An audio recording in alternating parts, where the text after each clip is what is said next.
नमस्कार, मैं हूं आशीष त्रिपाठी आपके साथ फटाफट अंदाज में 100 बड़ी खबरों पर नजर डालें उससे पहले एक अहम खबर आपको बता दें। अर्चना केस में सारांश पर बड़ा खुलासा हुआ। दरअसल इंदौर की एक निजी कंपनी में चार्टर्ड अकाउंटेंट है सारांश। शुजालपुर में ब्रज में है सारांश का घर है और साथ ही पुलिस ने सारांश को हिरासत में ले लिया है। भोपाल लेकर पुलिस पहुंची है। अब आगे की पूछताछ होगी। दरअसल सब्जी का ठेला लगाते थे सारांश के पिता और सारांश के बारे में जो जानकारी मिल रही है, बताया जा रहा है कि सारांश से ही अर्चना संपर्क में थी और सारांश जो कि शुजालपुर में रह रहा था और एक कंपनी में चार्टर्ड अकाउंटेंट है। वो तो चार्टर्ड अकाउंटेंट का सिविल जज की तैयारी कर रही लड़की के साथ संबंध हुआ और देखिए दोनों पढ़े लिखे हैं, दोनों वयस्क हैं और लगभग अधेड़ उम्र तक पहुंच गए हैं। 29 वर्षीय तो अर्चना तिवारी ही हो चुकी हैं। सारांश भी लगभग उम्र का ही होगा, हालांकि अभी उसकी एग्जैक्ट जो उम्र है वो नहीं पता चल सकी है। लेकिन इस तरह की हरकत जाहिर है कि बहुत सारे सवाल इनसे पूछने होंगे।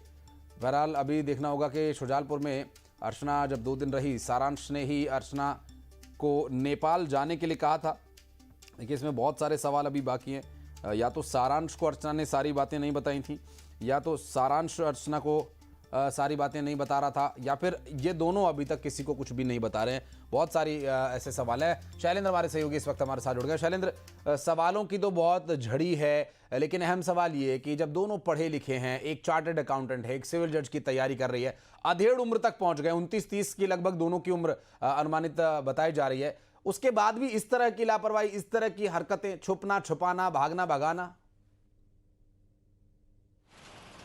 देखिए बिल्कुल यही सब घटनाक्रम है जो कई सवालों को जन्म दे रहा है कि अगर अर्चना तिवारी जो खुद तैयारी कर रही थी सिविल जज की, और ऐसे में यदि उसको कोई प्रेम प्रसंग या कुछ भी बात थी तो परिवारजनों को आखिर क्यों नहीं बताई और क्यों इस तरीके से वो गुमशुदा हो जाती है। राखी के उत्सव के लिए वो अपने घर के लिए निकलती है, लेकिन इटारसी के आउटर पर उतर जाती है और उसके बाद वो वहाँ से गुमशुदा हो जाती है। ऐसा नहीं कि उसको इस बात की भनक नहीं थी कि उसके परिवार वाले लगातार उसको खोज रहे हैं, पुलिस की टीमें उसको खोज रही हैं, लेकिन उसके बावजूद भी वह परिवारजनों से संपर्क नहीं करती है।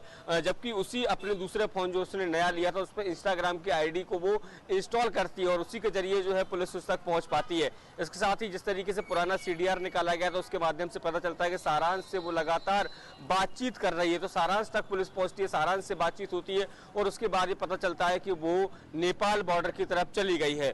तो ये तमाम जो घटनाक्रम है वो पुलिस ने विभिन्न पड़ताल के दौरान सामने लाए हैं। लेकिन क्यों अर्चना तिवारी ने अपने परिवार वालों से बात करना उचित नहीं समझा, क्यों सारांश जैन ने उसको अकेला भेजा, खुद वो साथ में नहीं गया, यानी कहीं ना कहीं कई तरह के झोल जो है वो इस पूरी कहानी में नजर आ रहे थे और यही कारण है कि सारांश उनके साथ नहीं गया। तो अब चूंकि ये सारा गुत्थी जो है लगभग सुलझ चुकी है, सारांश को भी लेकर पुलिस शुजालपुर से भोपाल पहुंच चुकी है, अर्चना तिवारी भी पहले से ही भोपाल में आ चुकी है सुबह। तो दोनों लोगों से अब जीआरपी की टीम जो है वो पूछताछ कर रही है कि सबके पीछे आखिर कारण क्या रहे, क्या परिवार वालों को इस बारे में भनक थी या नहीं थी, और यदि भनक थी तो क्या वास्तव में वो प्रेम प्रसंग अगर है, क्योंकि जिस तरह से कहा जा रहा है कि वो कथित प्रेमी है, तो अगर प्रेमी है तो क्या परिवार वालों को ये दोस्ती, ये प्यार मंजूर नहीं था और इसी के चलते ये पूरी कहानी रची गई। तो इस तरह के तमाम जो सवालात हैं जिनको लेकर पुलिस उनसे पूछताछ कर रही है और तकरीबन 1 बजे यानी लगभग 1 घंटे के बाद जब पुलिस जो है वो जीआरपी पुलिस के एसपी मीडिया के सामने आएंगे तो संभवतः इन सारे जो अनसुलझे सवाल हैं उनको शायद वो जवाब दे पाए और यही कारण है कि लंबी पूछताछ इन दोनों से भोपाल में की जा रही है। जी स्वाभाविक है। और शैलेंद्र, चूंकि जिस तरह से ये पूरा घटनाक्रम रहा, परिवार वालों को भी सूचना दे दी गई है, क्या परिवार भी भोपाल आएगा या फिर अभी पुलिसिया कार्रवाई के बाद अर्चना को सुपुर्द किया जाएगा या हिरासत में रखा जाएगा, ये निर्णय कौन लेगा? क्या भोपाल पुलिस देगी? क्योंकि मामले तो कई जगह दर्ज हैं, बताया जा रहा है। कहाँ कहाँ मामले दर्ज हैं और आगे की क्या रहेगी कार्रवाई, ये भी बताइए। बिल्कुल निश्चित तौर पर देखिए कई जगह मामले दर्ज हुए थे, क्योंकि गुमशुदगी जो है वो सबसे पहले भोपाल में दर्ज की गई थी, उसके बाद चाहे कटनी की बात हो ये तो वहाँ पर भी दर्ज की गई थी। तो कई जो तार है वो धीरे धीरे करके जुड़े।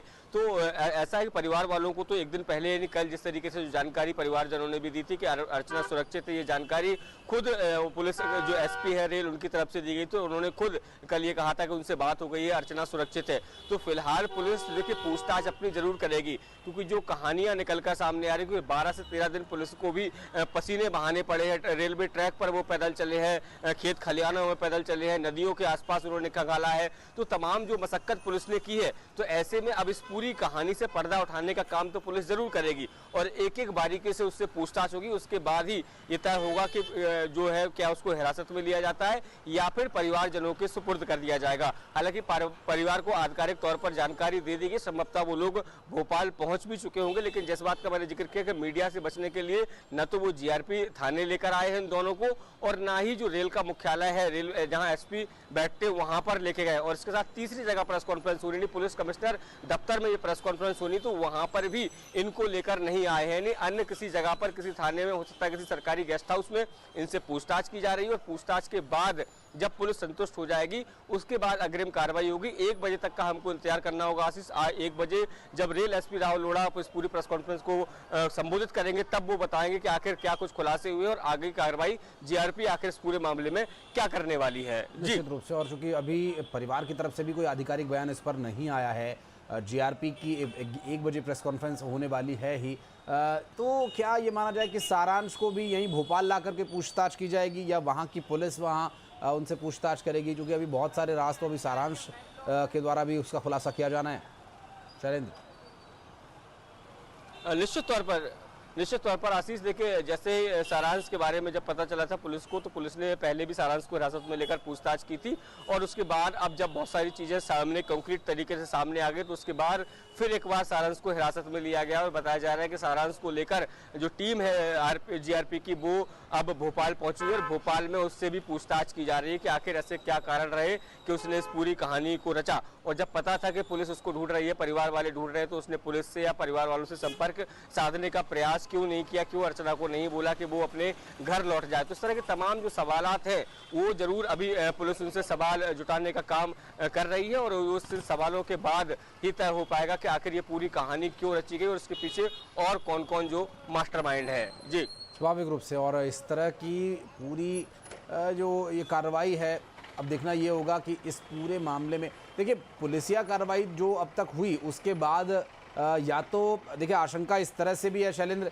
कि या तो अर्चना और सारांश ने कुछ ज़रूर ऐसी बात छुपाई हुई है जिस वजह से ये इधर उधर भाग रहे थे और इस तरह से छिपना छिपाना और फिर पकड़े जाना, ये वाली सिचुएशन बन रही है। या तो बहुत बड़ा कांड ये कर चुके हैं या तो फिर इन्हें बिल्कुल दुनियादारी की सोच नहीं है, परिवार के प्रति कोई जवाबदेही इनकी नहीं है, बिल्कुल इन्हें किसी से कोई मतलब नहीं है। दोनों में से एक सिचुएशन हो सकती है, या तो कोई कांड हो चुका है जिसका खुलासा हो सकता है 1 बजे ही हो जाए या फिर आगे की जांच में खुलासा हो, या फिर कुछ ऐसा है जो ये बता नहीं रहे।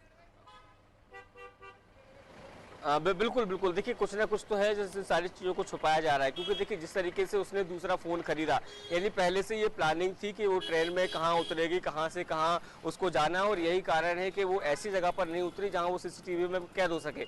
इटारसी के आउटर पर वो उतरती है और वहाँ से सुजालपुर चली जाती है, लेकिन जैसे मीडिया में खबरें आती है कि पुलिस उसको ढूंढ रही है तो वो दिल्ली का रुख करती है और दिल्ली के बाद वो नेपाल बॉर्डर का रुख कर जाती है। तो ये सोची समझी रणनीति के तहत किया गया है। तो उसके पीछे का कारण क्या है ये पुलिस जानना चाहेगी। क्या परिवार की नाराजगी थी, वो सबसे बचने के लिए वो ऐसा कर रही थी, या फिर वास्तव में कोई और दूसरी प्लानिंग इनकी थी। तो लेकिन सारांश जो है वो उस पूरे खेल में यहाँ से बैठकर तो उसको जानकारी दी उसने कि आप नेपाल चले जाइए, कुछ दिन बाद सब मामला ठंडा हो जाएगा, मैं वहाँ आ जाऊंगा। लेकिन सारांश कुछ तो प्लानिंग है। 1 बजे हो सकता है कि इसके बारे में और डिटेल्स सामने आए। शैलेंद्र, आप नजर बनाए रखिएगा, जानकारी लेने के लिए फिर संपर्क करेंगे आपसे। इस खबर पर जानकारी के लिए बहुत बहुत शुक्रिया फिलहाल आपका। और बढ़ते हैं आगे, इंदौर से एक बड़ी खबर जहां पर एक हिंदू लड़की साजिश का शिकार हुई एक बार फिर। अमन खान ने